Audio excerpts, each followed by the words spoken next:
शोरा और अदीबों के फन पारे, कुतुब और मजमूए कलाम किसी भी ज़बान का कीमती असासा होते हैं।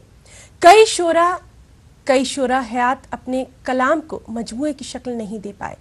ऐसे शोरा के कलाम की इशाअत और हिफाजत अदबी हलकों की अहम जिम्मेदारी है। इन तमाम ख्यालात का इजहार कर्नाटक के रायचूर में एक मारूफ शायर के मजमूए कलाम के रस्म इजरा के मौके पर दानिश फरू ने किया।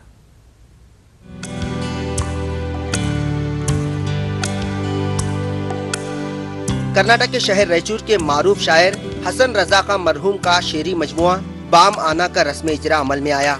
खास बात यह है कि हसन रजा के फर्जंद रियाज अहमद खान ने निहायत ही जाफिशानी से इस मजमुए कलाम की तिबात करवाई और रस्म इजरा के लिए अपनी दुख्तर की शादी के मुबारक मौके का इंतखाब किया। इस मजमुए में कर्नाटक के मारूफ शायर सैयद अरुमानी का मजमून हसन रजा का इजमाली तारुफ शामिल किया गया है। हसन रजा का उसलूब बयान निहायत संजीदा और इंतहाई जदीद अंदाज का है। इन्होंने जदीद तरीन अशार कहने से गुरेज किया है। इनके कलाम में आप बीती और जग बीती दोनों तरह की तस्वीरें देखने को मिलती हैं।